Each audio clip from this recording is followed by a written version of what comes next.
What's going on, everybody? Welcome back to another Ranger Talk video. And today I got none other than James from Lycanthro. What's going on, man? Look at that. I'm doing all right, man. I'm doing great. I actually just got back from rehearsal actually for our next show. But yeah, I'm doing pretty good. So yeah, thanks so much for having me, man. I really appreciate it. Dude, thanks for being here. I can't overstate how much I appreciate that you taking the time to talk here. Means a lot.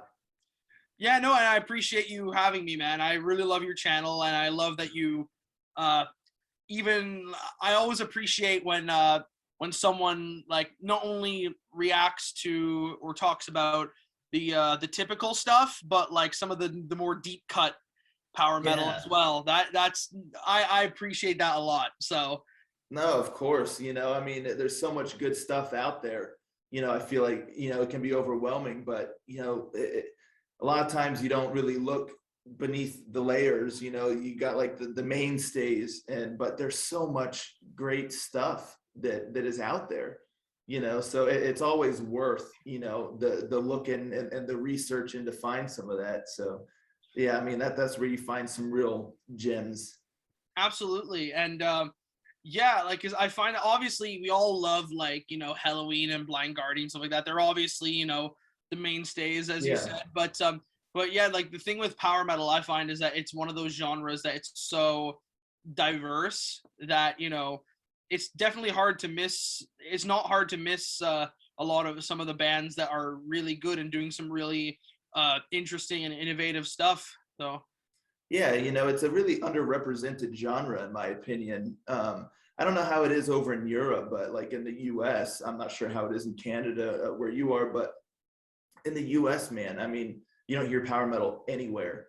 You know what I mean? Like if you'll see people wearing some shirts like Iron Maiden or like Halloween or something, but I mean, as far as power metal as a genre, it's not something that is, widely, you don't hear anything on the radio or like see, much of anything in the States. I know in Europe, I think it's a little different where I always think it's so cool when I see power metal bands like charting in Europe. I'm like, that's nuts oh to yeah. see like power metal bands and stuff like charting, like, wow.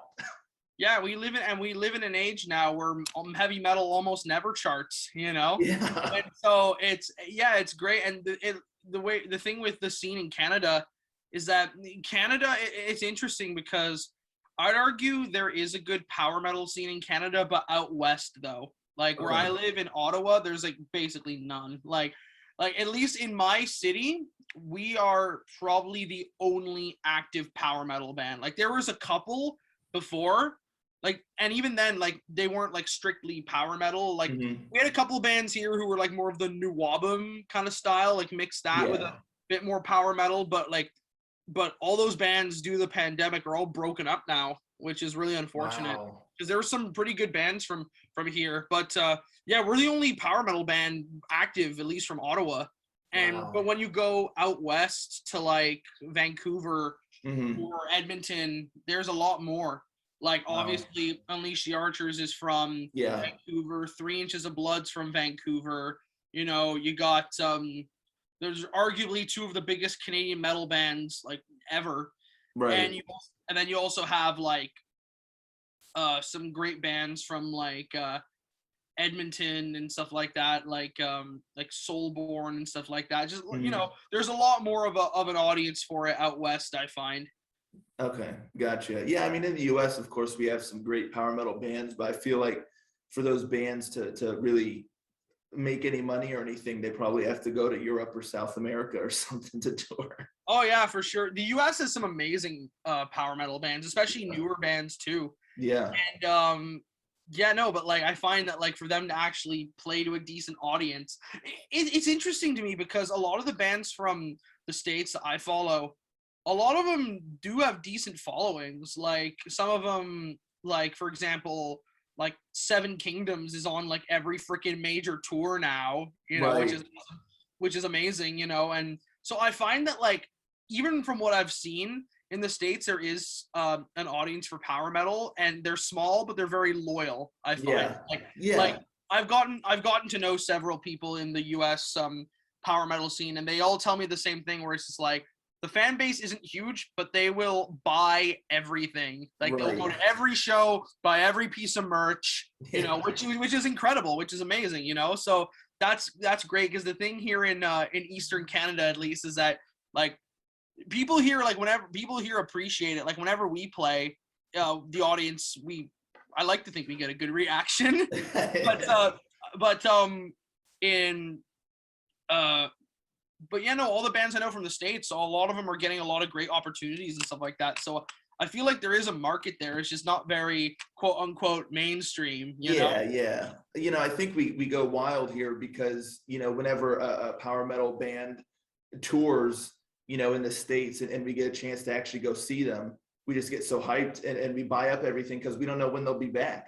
'Cause, Yeah, you know, like I recently went to go see and I will argue that this is maybe one of the top 3 shows I've ever been to, like in my wow. life, Wow. was Dragon Force, like this most recent tour they did. I I went actually and saw them too. Yeah, I saw them in Montreal, and it was like incredible. Like it Yeah. was such a great, because that was the very first big show I went to, and it was sold out and everybody was around. And the thing that I think made the show not only were just the performances, but also the fact that all the bands after the show came around and hung out with the fans, like at the merch tables and stuff. Yeah. Like Seven Spires did, Visions of Visions of Atlantis did, Atlantis. Yeah. most of Firewind Fire. did, Yeah.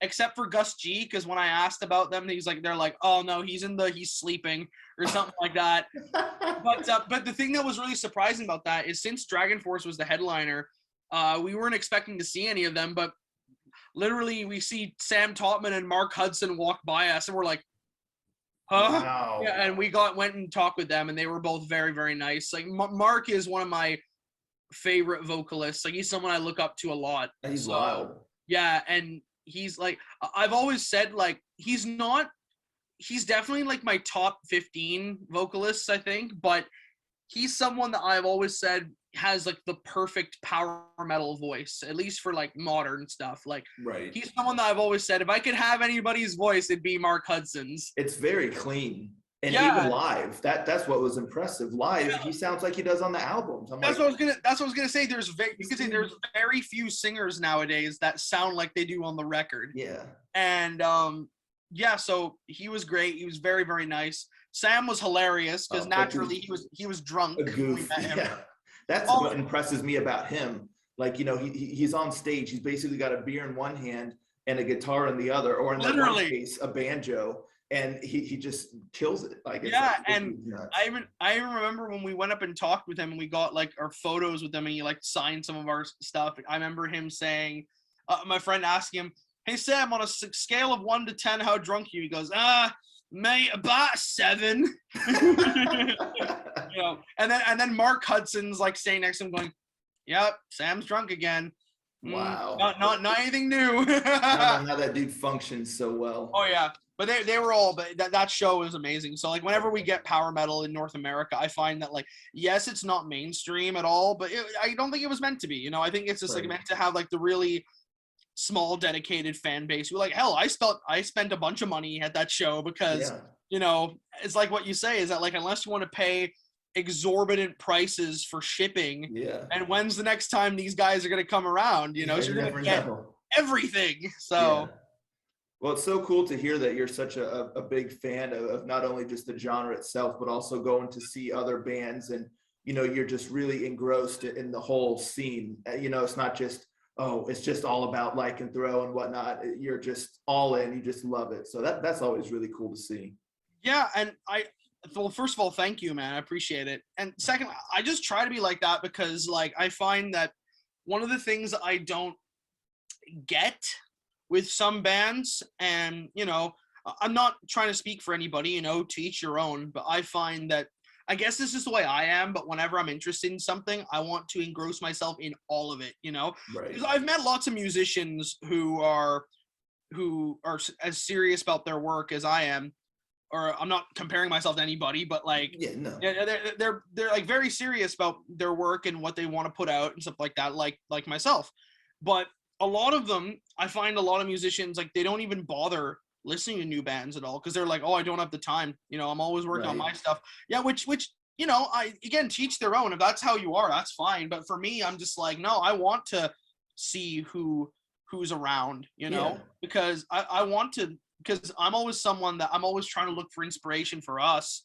And I always want to see what everyone else is doing to draw inspiration from that. Like everything down to like their stage show to their records. If they're doing something cool on their record, oh, how can I have an idea like that and translate it to our music, you Yeah. know? Yeah. Or, and so like that's why with me I always try and check out all the as many of the new bands as I can, big or small, you know. Yeah. So like there's lots of great like newer power metal bands around that I like and I want to be able to. Yeah, I just like being a part of the whole scene, you know, and being Yeah. able to get to know people. And because I contrary to like what most musicians say, I am very much an extrovert. So I need to be social, you know. I need to go around Right. and talk to people because like I'm someone that like obviously I like my relaxation time at home and stuff like that, but I'm Yeah. someone that I'm constantly thinking about like what's going to be the next like song, what's going to be the next riff, who am I going to who do I have to message today about what, you Right. know, like when it comes to music, Mhm. or you know, or what are we going to post on social media today to keep the algorithms going and stuff like that. Like Right. that's all stuff that I'm constantly thinking about, you know, because I find that like in this day and age, you kind of got to, you know, like I actually find it amazing how some people can get by, like as I said, by they're like, oh yeah, I'm constantly working on my stuff and I don't have time to check out other stuff, Yeah. Don't which bother me. I'm just right here yeah, doing what I yeah, got to do. exactly. Which again, if that's how you work best, then great. You know, Right. that's not knocking that at all. But for me, I'm someone that like, and it's not even just in music, but whenever I get obsessed with something, I need to know everything about it. So I need to go Right. find all the bands, listen to everybody, you know, talk to Yeah. everybody if I can, you know. So Wow. You need to share some energy with me, man, because it sounds like you're just always just guns blazing, dude. And well, I try, but like it is hard sometimes for sure, especially the past 2 years. ooh, It can be like being this social can be it can burn you out for sure, and it has happened to me before. But yeah. I always Bounce back. I always get out of it because Yeah. that's how I get most of the pleasure from doing this is just, you know, talking to people about what their goals and aspirations are, and Yeah. you know, talking or even just talking about the things we love, which is metal, and getting Yeah. people's different perspectives and opinions and all that stuff. You know, Yeah. I love that stuff. So Awesome. Awesome, man. Yeah. Let's talk a little bit about the band, like the origins really of the band, and just you in general. Like, when did you first kind of get an interest in music, and how did you foster that and end up leading into forming Lycanthro? pretty much, so what happened was music was a really big part of my life pretty early in my life because like, you know, you always hear the stories about how like, oh, it came from a musical family. Well, I didn't actually. Oh, No, like okay. there, yeah, surprisingly, like music was just something I just clicked to really early on in life because no one in my family and like really plays an instrument, and if they do, it's just very casual, you know. Mhm. And but what happened, the reason I wanted to be a musician was because when I was 5 or 6, my dad uh called me downstairs one day, and I was like probably in my room like playing Pokemon or something, and and he's like, hey, I want to show you something, and he puts on the Queen Live at Wembley Stadium DVD, Oh, wow. and I was instantly hooked. You know, I was like I always credit, and then my dad also showed me, like my dad I credit is the one that got me into music, but my Mhm. uncle was the one who got me into metal Gotcha. because my dad showed me early on bands that aren't metal but I still really love, like Queen, Roxette, uh, Mhm. Aqua, believe it or not. Oh, Yeah, wow. no, yeah, I fucking love Aqua. But he showed me like all the Euro pop and all the Yeah. like classic rock, like Queen and stuff like that. Yeah. And when I saw that DVD, that's when I saw Freddie Mercury and I saw Brian May. I'm like, that's what I want to do. I want to be a front Wow. man because in my mind I was like, oh, you can be only one or the other, you know. I'm like, Yeah. I want to be both. I want to be a front man and a guitarist. Right. I didn't know at the time that was a normal thing, you know. Yeah. But I did guitar first, and I played guitar, like started playing when I was 7, Wow. which was really nice. I got for Christmas when I was 7, like my first starter, like Yamaha That's awesome. crappy electric guitar. It was great to learn on. But then in terms of metal, it was my uncle, because my dad's side of the family they're English. And so my uncle was like a metalhead back in the 70s, and he Wow.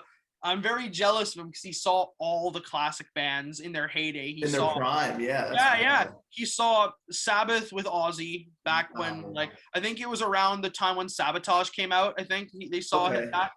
He saw UFO. You know, were one of my favorites. The one that I'm the most jealous of is he saw Rainbow right when Rainbow Rising first came out. Wow. Yeah, and in where my family's from in Bristol. And Wow. yeah, so he introduced me to all these bands, and Yeah. the one that I took to the most was Priest, because he Okay. showed me Priest. It was mainly 4. It was like Priest, UFO, Rainbow, and Thin Lizzy. Thin Lizzy was actually my uncle's favorite band, and to the point where he loved Thin Lizzy so much, he's seen them 8 times. One of those times was when they recorded Live and Dangerous.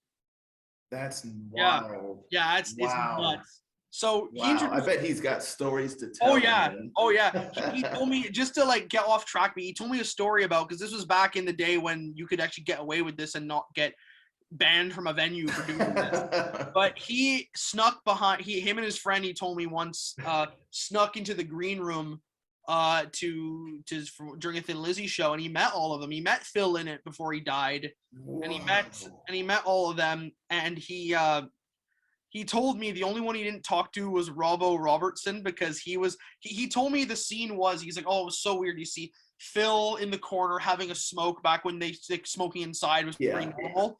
And you see, you know, Brian Downey hitting away on his drum pad, and you see Scott Gorham with his guitar, and you see Robbo Robertson laying down on the couch with a bottle of Jack, just chugging it.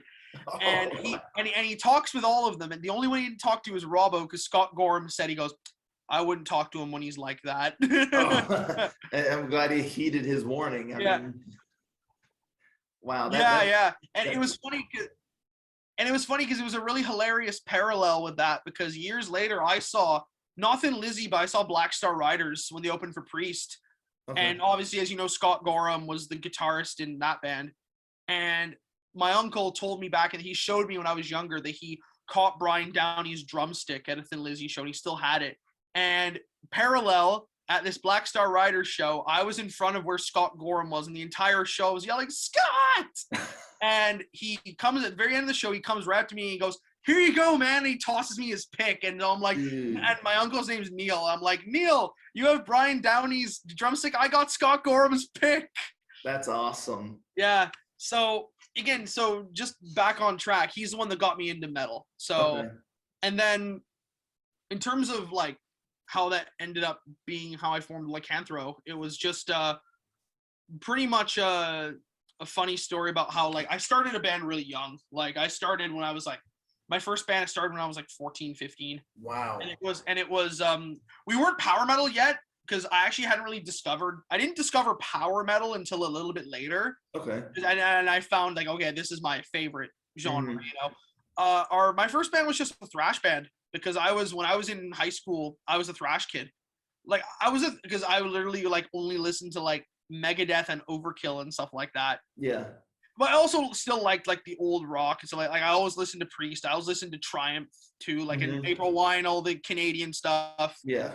But yeah, I mainly listened to like Megadeth, Overkill, Annihilator, stuff like that. Yeah. And so my first band was just like a bunch of us. It was like a thrash band. But since we were a bunch of kids, we all like all had different influences, but we didn't care, because we were just, you know, excited to start a band. And we did a few things. You know, we never recorded anything, but you know, typical high school band, you know, you end up hating each other, and you break up, you fight and all that stuff, you know, which is funny because I've actually bumped into my old bandmates like recently, and they're all like cool guys now. Like Oh, we, nice. yeah, like by the end of it, we're all like, oh, I fucking hate you too, you know. But now, Yeah. now, I find that once you get to a certain age, everybody just mellows out mostly. Yeah. Yeah, it But happens. yeah, but what happened with that was my old band was called Death Wish, and when I formed the first lineup of what would become Lycanthro, we were called Death Wish for about the first 3 or 4 months of the band. Hmm. But then the story I always tell of how we got our name for Lycanthro is because I was in college at this time, and there was a record store near where I live. At the main bus station where I live is a mall. It's like Okay. one of those mini malls, and the Ottawa transit system is garbage. So I'd get there and I'd look at the time and I'd be waiting like half an hour, 40 minutes for a bus to get to school. Ugh. So in that time, I would go look at the record store. And when I did, one day I was flipping through the metal section and I found an album that was called At the Edge of Damnation, and it was by a British band called Death Wish. Oh, And I bought it, and I bought it, and then I told the guys at the time, I said, "Hey, I found this in an Ottawa record store. You know, we need to change our name."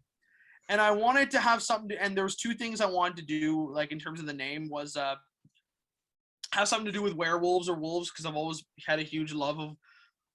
I always loved wolves. Always had a huge affinity for wolves, and I've always liked werewolf movies and stuff like that. okay. And it was also kind of a sort of a to be different because you see almost every symphonic metal band. Not knocking symphonic metal, I love it. Don't get me Yeah, wrong. no, yeah, I hear You you. see almost every single symphonic metal band and their mother have like the vampire, like Yeah. Victorian vampire Right. aesthetic, right? Or The like whole gospel yeah, the vibe, whole like the some variation of that, which yeah. nothing wrong with that. I love a lot of bands I love have that aesthetic, like Seven Spires and Yeah. a lot of that kind of stuff. But I thought I wanted us to be like, if they're the vampire band, we're the werewolf band, Right. And I wanted to have the aesthetic of like, we're like urban street rat werewolf, pretty much. You know what I mean? So Yeah. it's like, so that's kind of how that came to be. And the other thing we wanted a name that no one else in the world has. And we we came up with a bunch of different names, like, nope, someone already has it. Nope, someone already has it. And I took the name Lycanthrope, which obviously is the scientific term for a werewolf. And there's already lots of bands called that, but you take the E off the end. Yeah. And Lycanthro. And it just rolls off the tongue. Nice, And we're like, okay, yeah. And I found a few bands since that have similar names to that. Like I found recently there was a band from Spain that were called Lycanthros.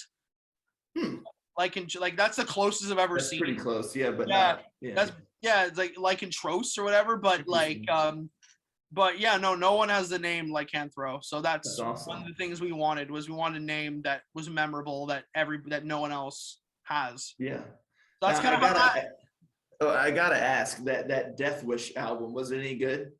Yeah, it was actually pretty good. Okay. They were yeah, I looked them up, and they're not a band anymore, but it was one of those, like, how nowadays you see like all those like really obscure metal albums, like some small label like gets the rights and like does like these really nice like deluxe reissues and stuff. Yeah. That was one of them. There was it was like, I think it was like a transparent vinyl or splatter vinyl or something, and it was of this really obscure band from England called Death Wish, who they only ever put out 2 albums, but it was really good. It was actually pretty good. So cool, nice. Yeah, I had to know. Yeah, it was really decent. So with Lycanthro, you said you kind of started getting into power metal, and with the band, you really have that classic heavy metal, power metal kind of sound. How did you go from that thrash sound to kind of cultivating that current sound that you have now, that classic, power metal sound?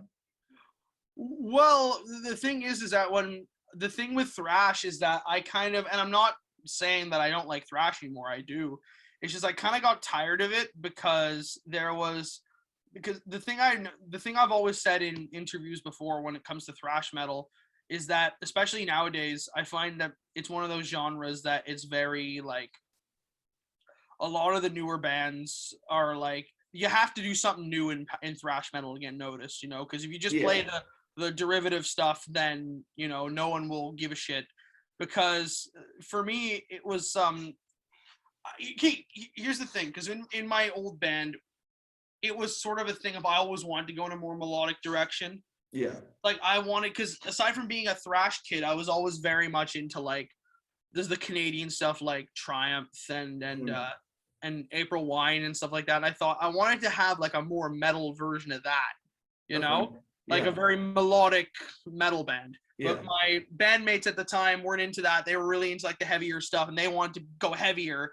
They wanted to become like a borderline like core band, you know, like they were all really Oh, into, because again we were kids, you know, we didn't really yeah, talk yeah, about yeah. what we listened to, and these were like deathcore kids pretty much, and they wanted to Gotcha. like they wanted to play stuff like, you know, like Thy Art Is Murder and Black Dahlia Murder and stuff like that, which Gotcha. that's cool, but like that's just not what I want to do. Right. So we never ended up doing anything after that. And then when I formed Lycanthro, I wanted to have my main thing is I wanted to have a power metal band but still have it be heavy, Yeah.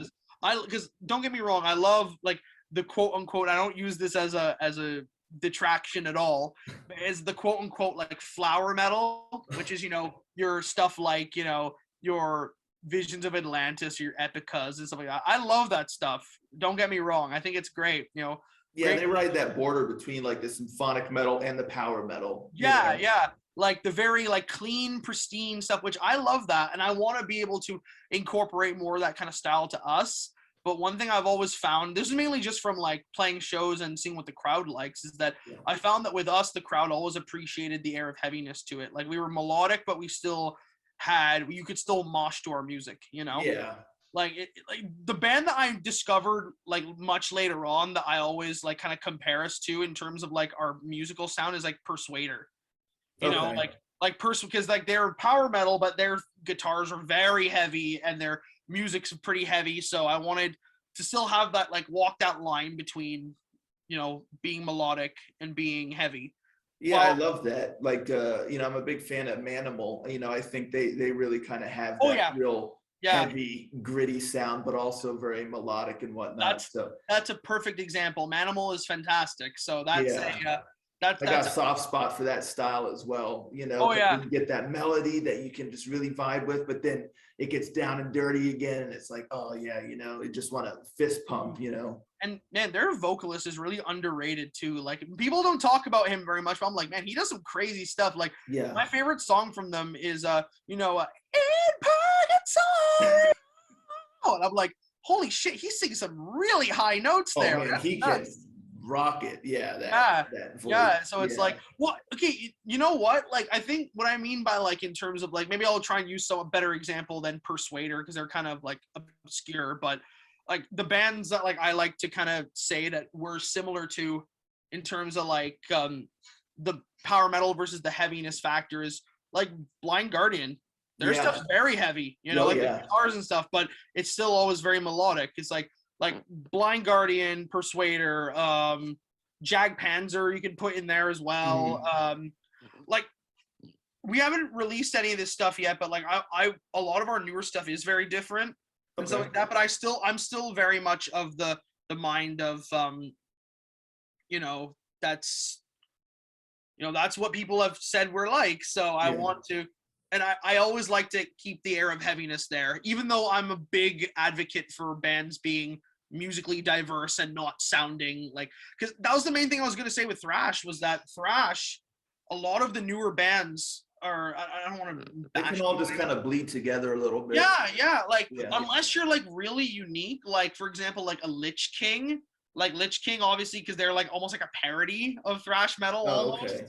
you know, Yeah, I but never heard of them. I'm not, to be honest, I'm not 100% like into thrash. You know, I like when there's some thrash elements to like yeah. power metal or, you know, like some speed metal and stuff like that. I'm down for that, but I don't really listen to thrash Yeah, proper. I don't really yeah, I don't really I used to, but I don't really anymore. Like Yeah.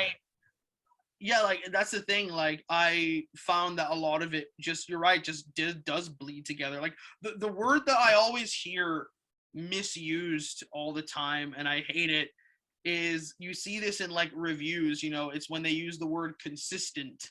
Like it's very misused like when a review like if I read a review for a thrash metal album and the review says oh, the album was very consistent. Then you go listen to the album and all the songs sound the same. It's one song. Yeah, It's one exactly. 35-minute long song. Yeah, exactly. And that's one of the things I always try and strive for with us is that, like, back to what I was saying earlier about Queen, is that I always try and use the Queen method, as I call it, where if you remember Queen, they never wrote the same song twice. Right. But they always sounded like Queen, though. That's Yeah. that's kind of what it's a very hard thing to do, but that's something I always try and strive to do with us, where I don't want any of our songs to sound the same, but it still has to sound like Lycanthro, Yeah. Well, speaking of that, I want to congratulate you also on your latest album release, Mark of the Wolves.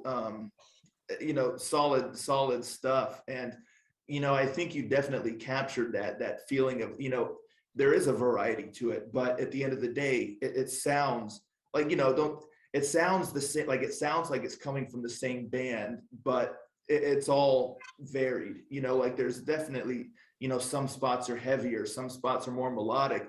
And then I wanted to ask you about too, there were some spots that honestly took me kind of off guard, where it gets real soft and there's some piano work thrown in there, and your vocals get, not softer per se, but not as like harsh. You know what I mean? Yeah. So, it's just really fascinating. How did you work those moments? And did you play the piano, or did someone else do that? Or No, I can't play piano.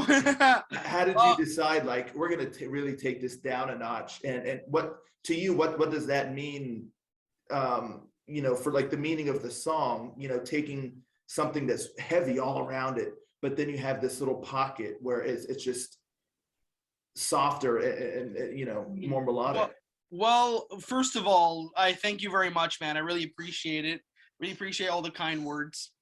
But yeah, in terms of, well, the thing is just, as I was saying earlier, it's just drawing inspiration from a lot of the bands I like, because one of my favorite bands of all time is, and this is another band I could also argue is like, oh, they never wrote the same song twice, was X Japan.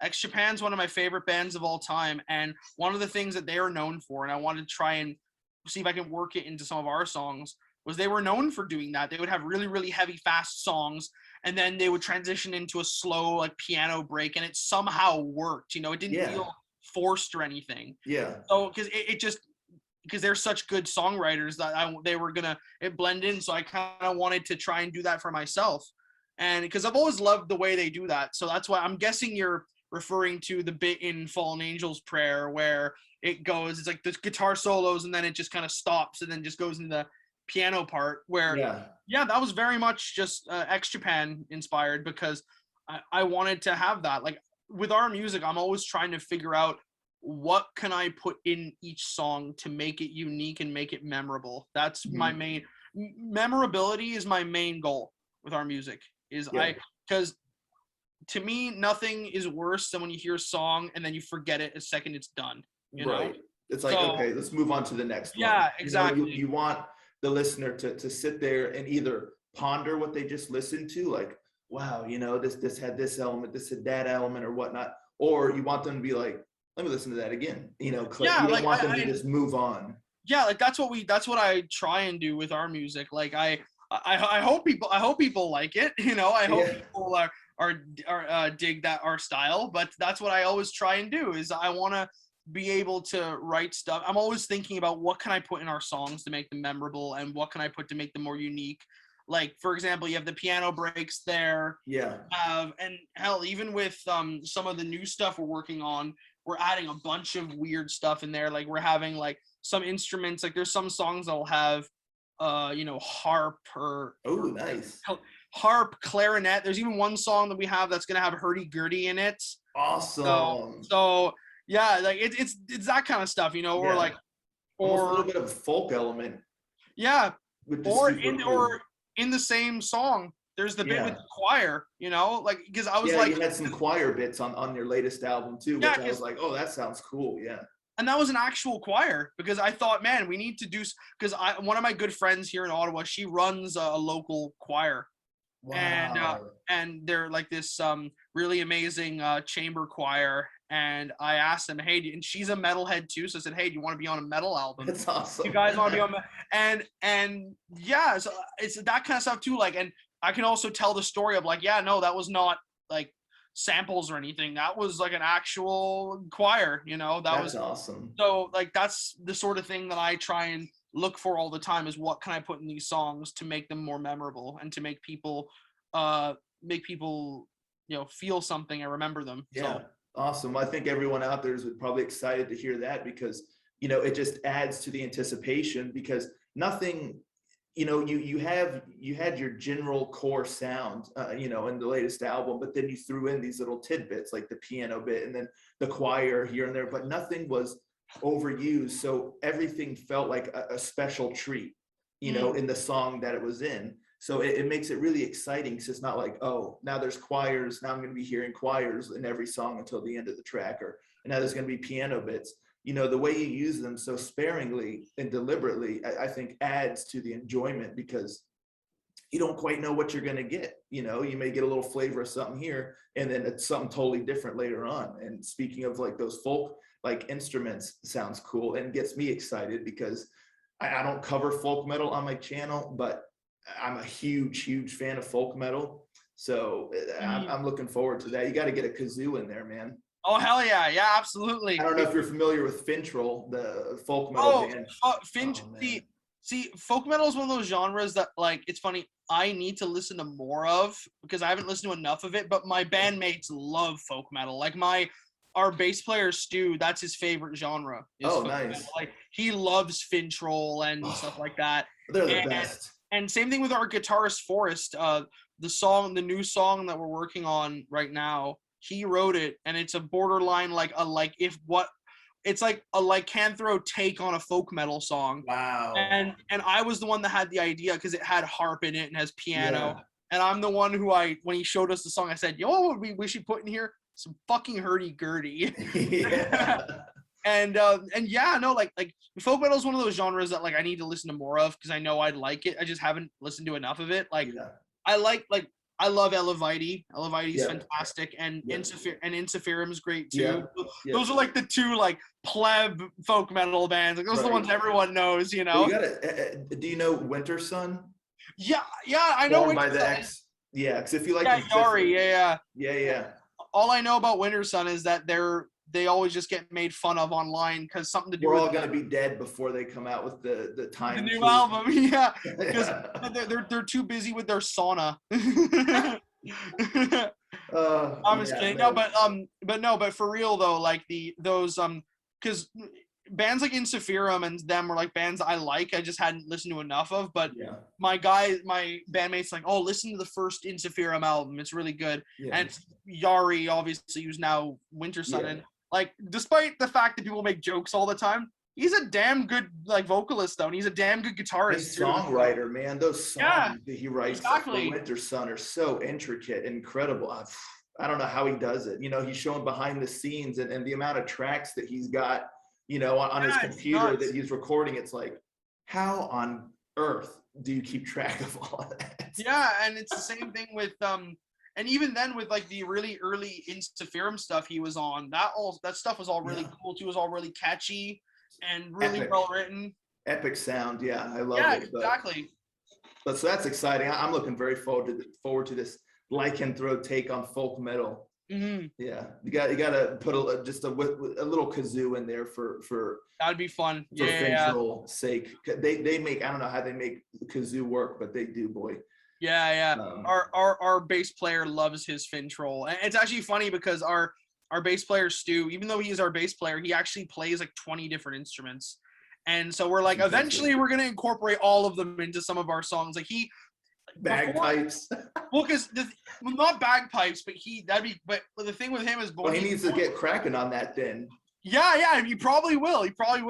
But when he first joined, he actually, even though he's in like our band, which is a metal band, he's also he plays mandolin in a pirate folk band. Wow. So, and he has all these weird instruments. He has like 3 or 4 mandolins. He has a like a glockenspiel and all that other kind of stuff. Jeez, violin. Yeah, no. So I told them we are going to be using all your stuff on something. That's awesome. So we just have to figure out what. But like to the point where even one of the new songs on the on the out on the next release that we're working on, we have this one song that it's very much like it's an acoustic song. It's kind of like a Oh, bard. It's kind of like a bard song sort of thing. yeah. It's one of those Awesome. kinds of things, Yeah. like medieval acoustic song. And Like a Blind Guardian ballad, yeah, basically. yeah, How they except used to do. yeah, exactly. But the difference is that we have me doing the vocals and me and our guitarist Forrest doing the guitars. But one thing I remember was I'm like, the bard song doesn't have any bass in it. So I thought, Stu, you want to play some weird instruments for us for this song? Because you know, Awesome. these acoustic ballads don't really need bass. So how about you No. throw in some other stuff? And he was telling us that he's putting in like some mando cello and some glockenspiel All and stuff right. like that. And we're like, all right, yeah, let's see how it Have turns at out. it. Yeah. That's awesome. I want to talk a little bit about, we've talked about your guitar and songwriting and stuff, but your voice. You have a very versatile voice. Oh. It's really, you got that grit, you got that heaviness that suits your heavy power metal style. But then you also got a falsetto that you just kind of swing into sometimes. Really, how did you craft that? Because surely that can't come easy, right? Well, the thing with falsetto and with thing with that kind of singing is that, contrary to what a lot of people think, that the high singing actually came pretty naturally to me, actually, because the thing with high singing is that, like, with a lot of the time you just got to know how to, like, kind of engage it, and it's not as difficult as people think it is. And the thing with that was I kind of discovered that pretty early, because from years of listening to Judas Priest and Rob Halford going for these stupid high notes, Yeah. I would always try and imitate them, even though I didn't know how to sing. And early on, I found out, hey, I can sing high, you know? Wow. Yeah. So that kind of just came naturally. It was everything else I had to learn, because, at first in my old band, I was the singer, but I wasn't really singing that well. I was just, like plodding through the lyrics and then, Yeah.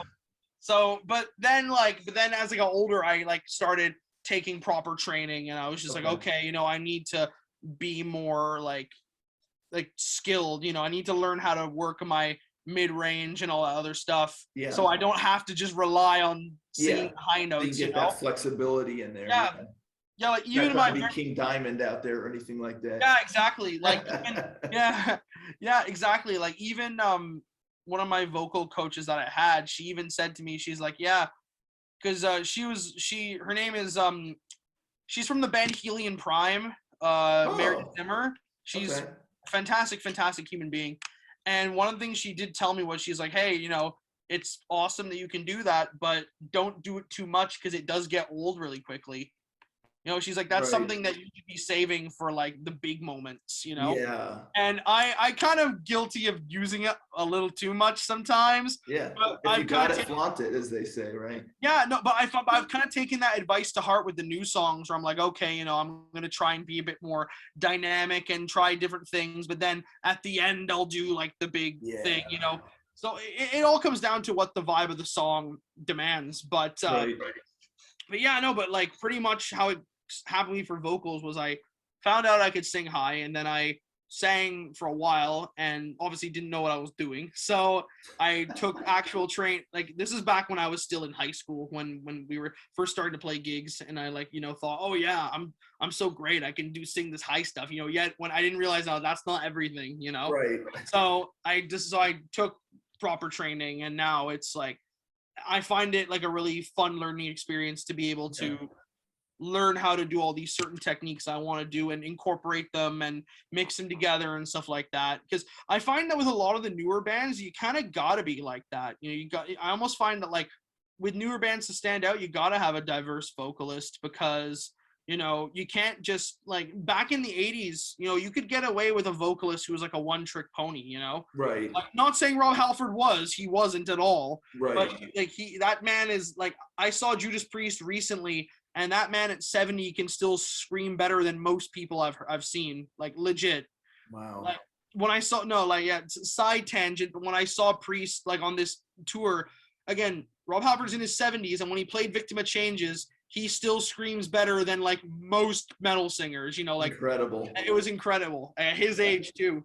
But yeah, like if you look at a lot of the bands from the 80s, a lot of the singers never really did much outside of their kind of signature sound because Yeah. you know back then no one had heard that before, you know? And Yeah. that's not a knock on them at all. Like a lot of these 80s singers, if you listen to them now, they've actually a lot of them have evolved their vocals. It's just back then people only wanted that. Well, because everything was still relatively new back then, I would say Exactly. too. So it's Yeah. like, this is new. We like this. We want more of this. Yeah, You know, exactly. But if you kind of tried to experiment with that, it's like, whoa, what are you doing? Like, we like that yeah, other sound.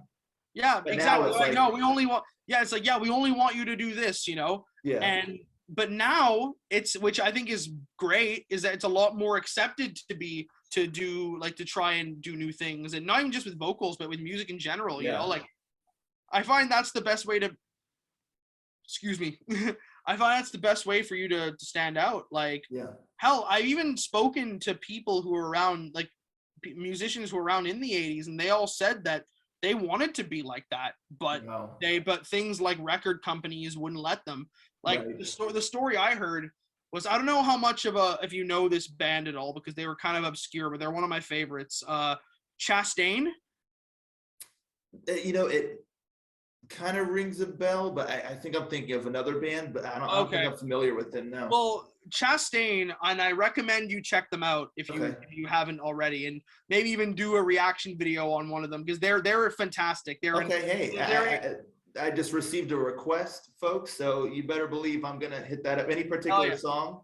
I will send you one. All I'll right, send you one. sounds like a Uh, plan, man. they're so Chastain. They were a band from San Francisco in the 80s. Okay. And the reason they were called Chastain was because their guitar player, his name is David Chastain, he was considered to become the next Yngwie. Like his playing was nuts. Wow. But he never did, unfortunately, which sucks because he was very underrated, very amazing player. But their singer became just as famous for them. They had a singer, her name was Leather Leone, and she got a huge reputation for being this amazing vocalist. Wow. And one thing that was cool was I've gotten to know her recently because through social media, because I have my little podcast thing that I do over Instagram.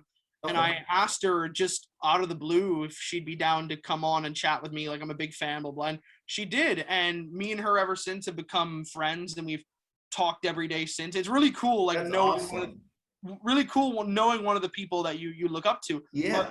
But the point that I'm getting at was one of the things that she told me was she said she's another one that she always tries to check out a lot of the newer bands. And despite the fact that she was in a power metal band, she told me all of her new favorite bands are all like the really experimental heavy bands. Like she's like, oh, I love she's like, I love Spirit Box and Slaughter to Prevail and stuff like that. Wow. I'm Okay. like, really? I was not Interesting. expecting that like from you. And she told me that even though she's known for doing power metal, she loves extreme metal. And she said back in the day, because she did all the stuff with Chastain, she left, did a solo album, which was amazing too. And for her second solo album, she actually said, I wanted to do an extreme metal album. She's like, I Wow. wanted to like learn how to do rougher vocals and she's like, I was gonna hire a bunch of death metal guys to play on it.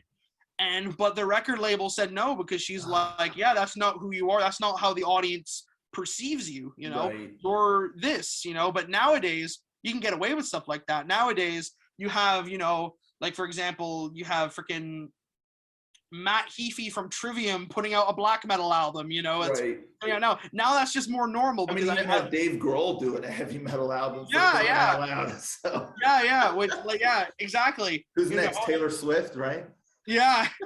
Well, I've heard something along the lines of Ed Sheeran being interested in doing something along the Oh my lines of a Lord. metal album. That I Yeah. would have to hear to believe, man. Yeah, I pretty don't know. much. That's a tough sell, but hmm who knows? But yeah, no. So that's one of the things I just really like about nowadays is that people are a lot more musically open-minded Yeah. and they're willing to listen to stuff that's different, that's unique. You know, whenever an artist, you know, artists I find aren't in as much of a box anymore, which is nice. Yeah. That's awesome. Freedom for creativity and whatnot. I want to ask you a little bit, what drives you lyrically? How do you come up with, the lyrics for the songs, or do you kind of do the lyrics first and the songs later, or how do you match the Uh, two, and what do the lyrics mean to you?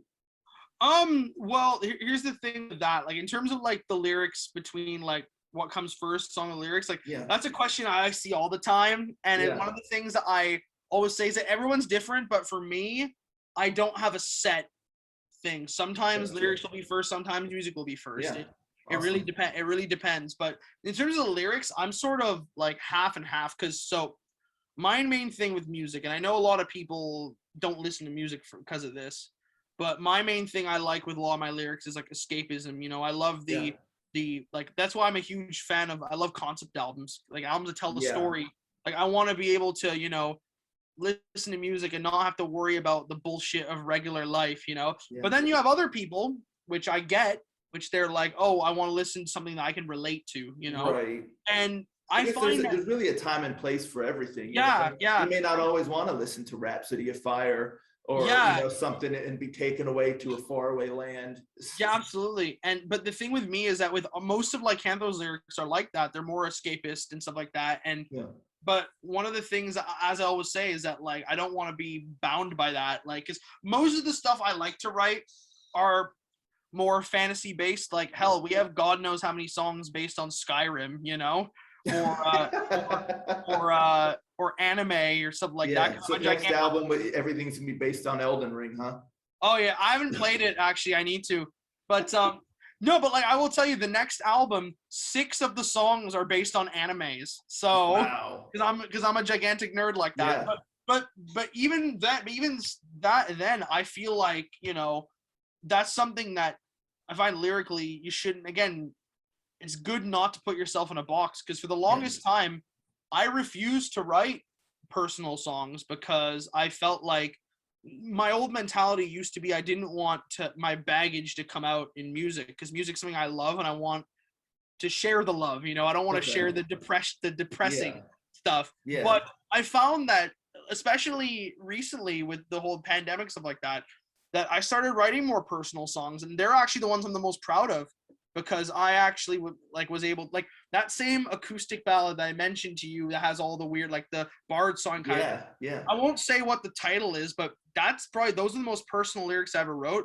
Wow. and it was same thing with trying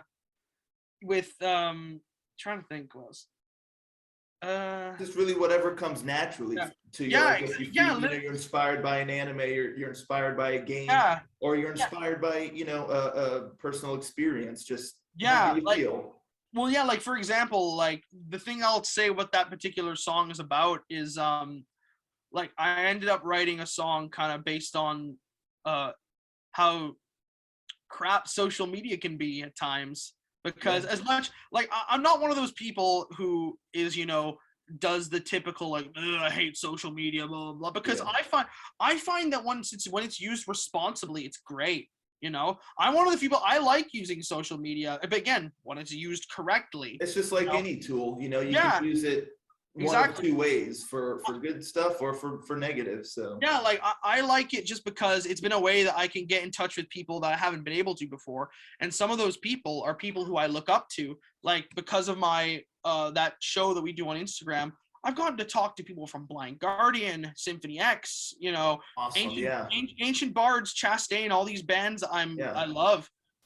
So help create. I'm not a gigantic fan of this band, but like Cradle of Filth too. I had one of Oh, you their talked to yeah, I had Lindsay from Cradle of Filth. Well, she wow. used to be in Cradle of Filth, but Yeah, she's Canadian too, and she's like a good friend of ours. And she's wow. great. So I've gotten to meet all these amazing people through it. But I the can thing, relate with you on that one, because that's something that I never expected. When I started just doing my reaction channel, just the types of folks that I'd be able to talk to, and just also the willingness of folks in the genre and in the music industry to just talk. It's yeah, just awesome. It's so cool. absolutely.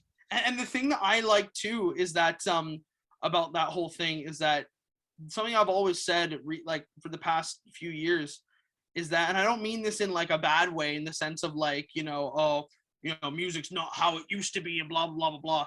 But I always say that the age of the rock star is dead, and it deserves to die, because that, well, it's, and the reason I say that is because it's good to be like larger than life and bombastic, and put on a good show. Personality, Being a strong personality is what you need. That's important.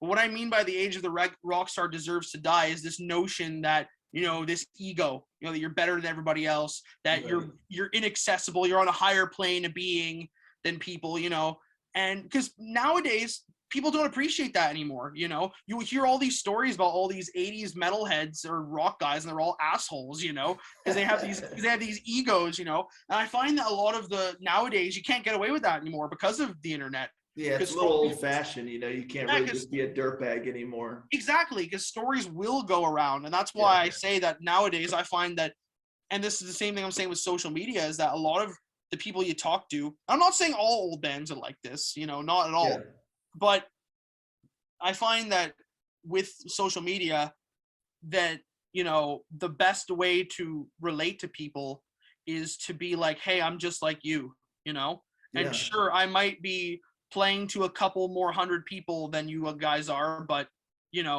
that's I work very hard, I work very hard for what I want to do, and I find that's like way better than this notion of like, oh, like that you're like a higher plane of being, freaking look at me, I'm so great, it's like I find that all the bands that like that are successful now are being humble is the best course of action nowadays. It's the most endearing. People fans appreciate that. If you go up to someone and they're just kind of like pompous, or just treat you like, oh, I have to sign another thing. You remember that. But if you go up and someone just is just a normal person, just like you, as we all are, you remember that. It's like, wow, that was so cool. Like that's what I always say about like I won't mention any names, but I've met a few people like that, and it's not nice, it's not fun, but you meet, but then there's like I mentioned earlier, like Mark from Dragon Force, he was such a kind person, and another one who I'll mention just because we played with them recently was Stu Block from Into Eternity. Okay. Also formerly of Iced Earth, Wow, yeah. And legitimately one of the nicest, most kind people I've ever met in my entire life, Like he was so sweet, and he like literally took this is a guy who like this guy is one of the best vocalists in metal. He's so diverse. He can have all the ego in the world he wants, probably.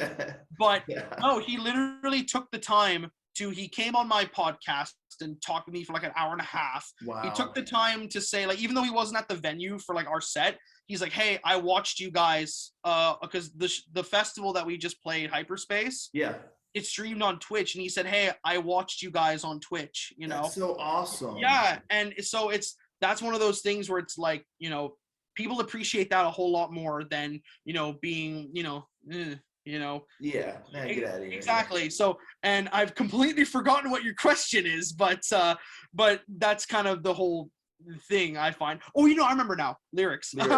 So but that's what I was trying to say about the whole thing with social media, with this song that in particular I was telling you about, that's personal, is that I wrote it about how one thing I noticed during the pandemic that was really, really sucked is that, one of the main problems with social media is that you look at other people's lives and it seems like they have it a lot better than you, and the whole song is about the duality of a lot of these people. When you get to know them, they have just as many, but if not more problems than you do. They just like to put on the facade that they have a great life, but on the flip side, even if you know that, it's still kind of hard to accept, just because you can only look at it from your perspective, Right. So that's what I mean by like lyrics for me are mainly, at least in Lycanthro, are mainly escapist, but I find that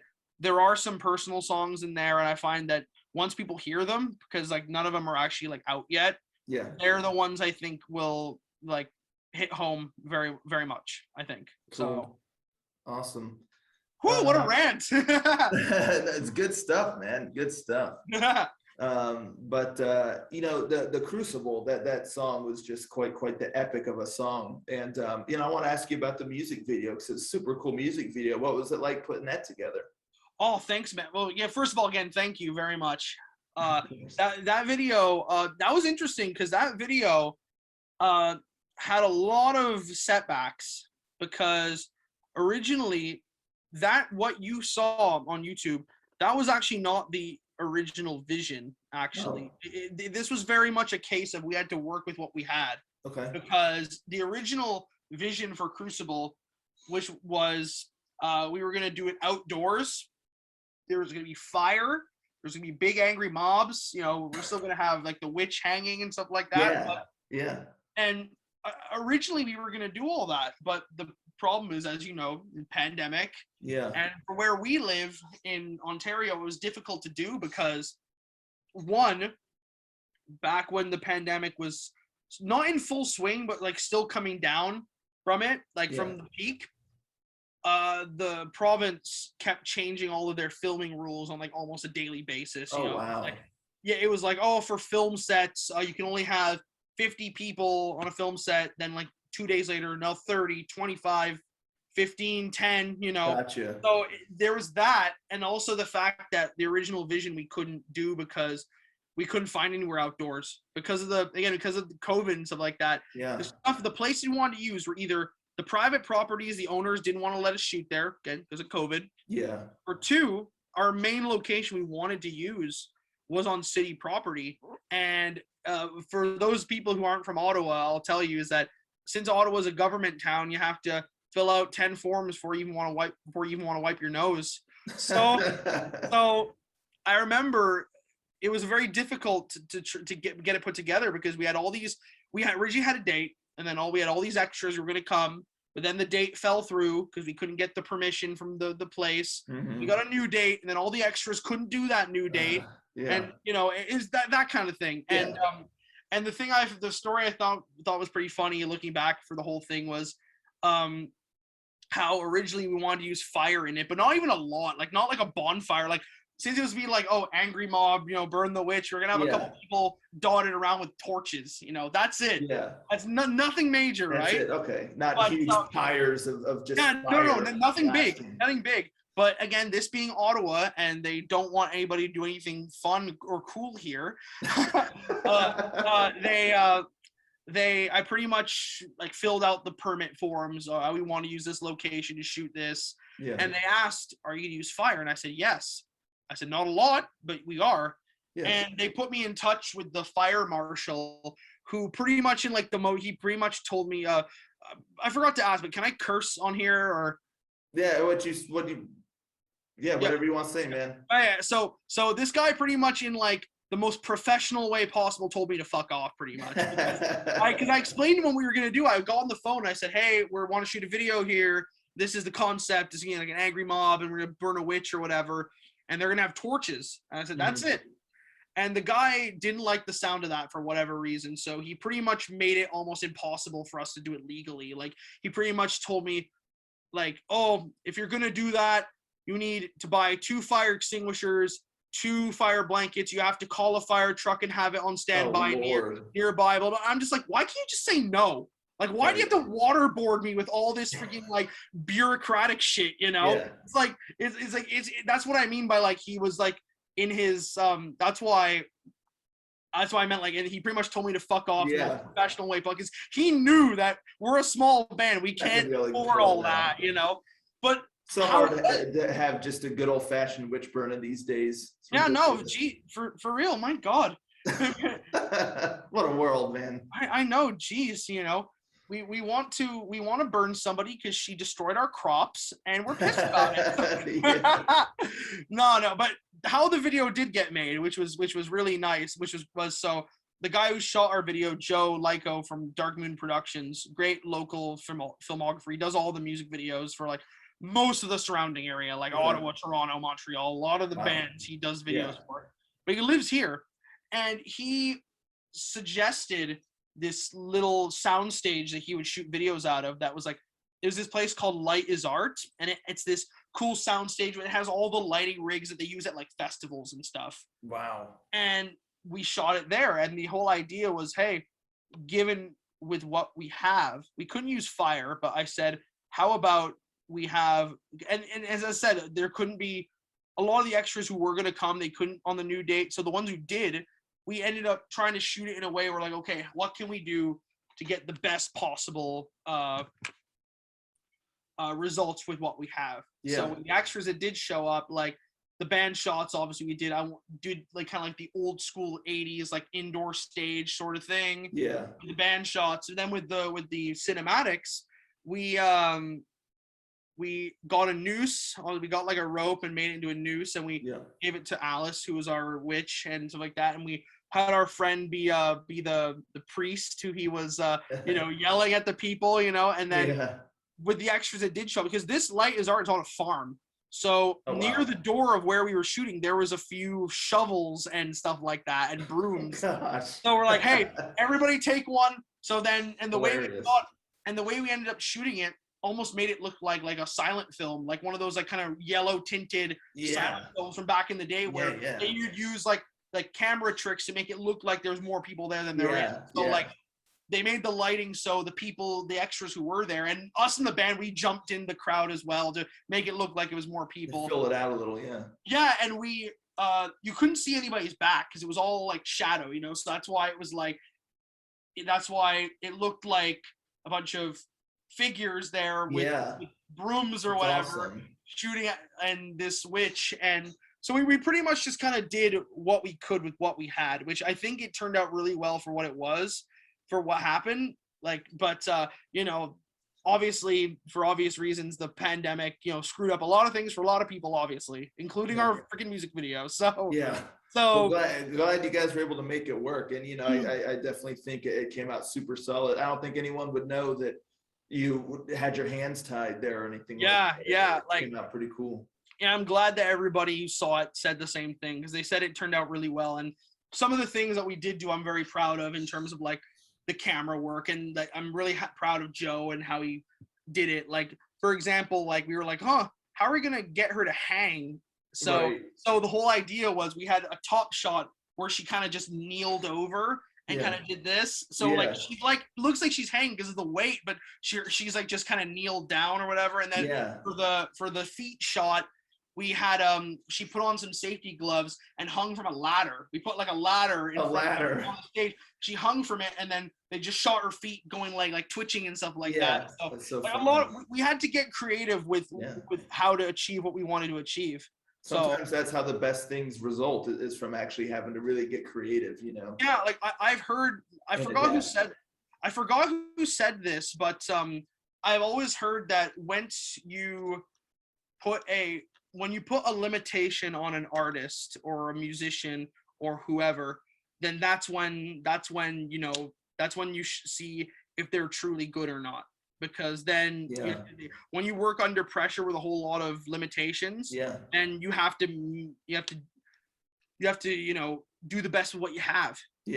So, and that's kind of the best. It's kind of the same thing of like when you see a band at a local show and they're playing like on a stage that's so small that none of them can move on, you know what I mean? So if they still put on a good show, even like with that, then they're a good band. It's sort of similar to that, Yeah, awesome. Well, the last question I'll ask you is, I think you did touch on a little bit already, but what's the future of Lycanthro? You said you have another album in the works here, and are you going on any tours or anything like that, or what would you like to see happen in the near future? Well, we are going to we're working on some new material now. We're probably going to do an EP first, kind of like to debut the new lineup. Because aside from myself and our drummer Panos, it's all new guys. And we have a lot of new stuff that we've written. So the idea that I had is to have an EP as sort of like an appetizer, like a debut. This is the new lineup. This is what they can do. And then we have a couple of bits of content that we plan on releasing here and there.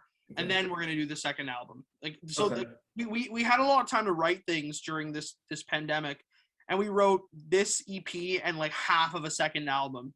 Awesome, so we're trying our best to be able to release that as soon as we can. So there's that. Lots of shows happening. Like we're not doing as many as we used to, but like we have some like really big stuff, big shows. Like we just played Hyperspace Metal Festival, which is amazing. Our next show is with Striker, and Wow. and yeah, we might be going to the States next year, actually, Oh, awesome. potentially.